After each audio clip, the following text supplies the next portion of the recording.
Good morning, children. Today I am teaching about first lesson grammar part.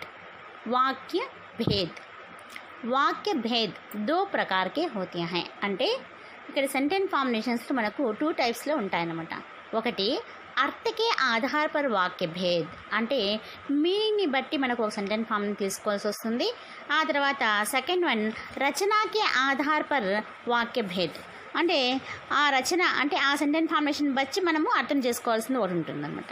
ఇక్కడ అర్థకే Aadhaar per వాక్య భేద్ వచ్చి మనకు 8 టైప్స్లో ఉంటాయి. अर्थ के आधार पर 8 प्रकार के वाक्य होते हैं. ఈ అర్థ అనేటువంటి వాక్యాన్ని అనుసరించి మనకు 8 భాగాలు ఉంటాయి. ఫస్ట్ వన్ విధానవాచక్ వాక్య, నిషేధవాచక్ వాక్య, ప్రశ్నవాచక్ వాక్య, విస్మయాదివాచక్ వాక్య, ఆజ్ఞావాచక్ వాక్య, ఇచ్ఛావాచక్ వాక్య, संकेतवाचक वाक्य, संदेहवाचक वाक्य. और यहाँ पर रचना के आधार पर वाक्य भेद, रचना के आधार पर वाक्य भेद 3 प्रकार के होते हैं. वे सरल वाक्य, संयुक्त वाक्य और तीसरा मिश्रित वाक्य.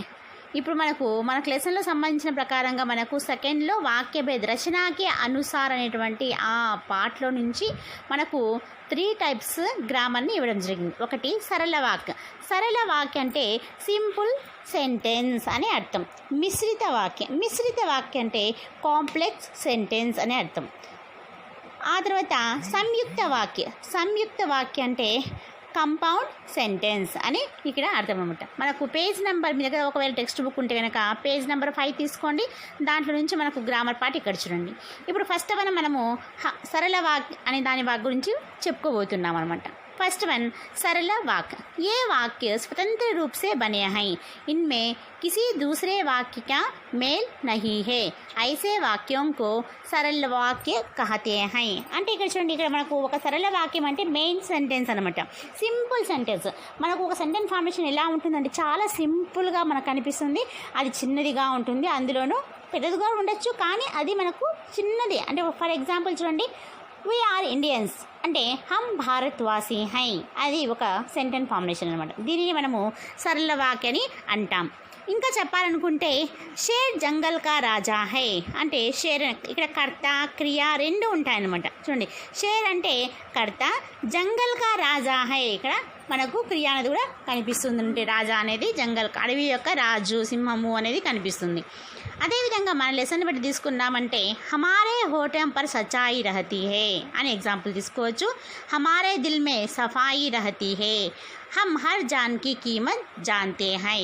ఈ విధంగా మనము ఎగ్జాంపుల్ని ఇచ్చుకోవచ్చు అనమాట.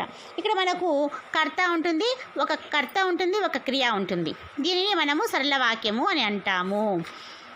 సెకండ్ వన్ వచ్చి సంయుక్త వాక్యము.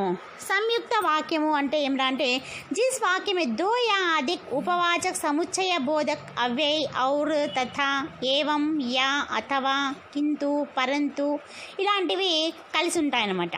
అంటే ఇక్కడ సంయుక్త వాక్యము అంటే 2 వాక్యాల कलयिक అని అర్థం. इन वाक्यों में 2 सरल वाक्यों का मेल होता है. इस तरह 2 वाक्यों के मेल से बने वाक्यों को संयुक्त वाक्य कहते हैं. ఇక్కడ 2 సెంటెన్స్ ఫార్మేషన్ మనము యాడ్ చేసిన ఒక సెంటెన్స్ ఫార్మేషన్గా రాసినట్లయితే దీనిని సంయుక్త వాక్యము అంటాము. సంయుక్త వాక్యము అంటే కంపౌండ్ సెంటెన్స్. ఇప్పుడు ఒక ఎగ్జాంపుల్ చూడండి, హమ్ భారత్ కే వాసీ హై ఔర్ భారత్ దేశ్ హమారా హై. ఇక్కడ చూడండి 2 సెంటెన్స్ ఫార్మేషన్స్ వచ్చినాయి. ఈ రెండింటిని ఒక సెంటెన్స్ ఫార్మేషన్ మనం రాస్తున్నాం కాబట్టి ఇక్కడ సంయుక్త వాక్యం అయ్యింది. హమ్ భారత్ కే వాసీ హై, మేము ఇండియన్సే, ఔర్ భారత్ దేశ్ హమారా హై, కానీ భారతదేశము మాది అని ఇక్కడ ఇవ్వడం జరిగింది అనమాట. అదేవిధంగా హమారే హోటం పర్ సచాయి రహతీ హై ఔర్ దిల్ మే సఫాయి రహతీ హై. थर्ड वन एग्जाम्पल, हम सब भारतीय हैं इसलिए हम सब एक हैं. ఇక్కడ చూసారా 2 సెంటెన్స్ ఫార్మేషన్స్ మనకు సింపుల్ సెంటెన్స్ ఫార్మేషన్ 2 కలిపి కంపౌండ్ సెంటెన్స్ ఫార్మేషన్గా చేయడం జరిగిందనమాట. దీనిని సంయుక్త వాక్యము అంటాం. నెక్స్ట్ వన్ వచ్చి మిశ్రిత వాక్యం. यहाँ सरल वाक्य के साथ एक उपवाक्य का मेल होता है। सरल वाक्य के साथ किसी आश्रित वाक्य का मेल हो उसे మిశ్రిత వాక్య कहते हैं। ఇక్కడ సరళ వాక్య అంటే సింపుల్ సెంటెన్స్ ఫార్మేషన్ ఉంటుంది, దాంతో పాటు మనకు ఇంకో వాక్యం కూడా కలిసి ఉంటుంది కాబట్టి దీనిని మిశ్రిత వాక్యము అన్నామన్నమాట। సో ఇక్కడ మిశ్రిత వాక్యానికి మనము తథా, ఏవం, యా, అధిక్, సో ఇలాంటివి కూడా తీసుకోవచ్చు అనమాట। इस वाक्य में मुख्य उपवाक्य होता है और दूसरा अधिक उपवाक्य उनके अधीन या आश्रित होता है। फॉर एग्जाम्पल చూడండి, मेहमान जो हमारा होता है वो जान से प्यारा होता है।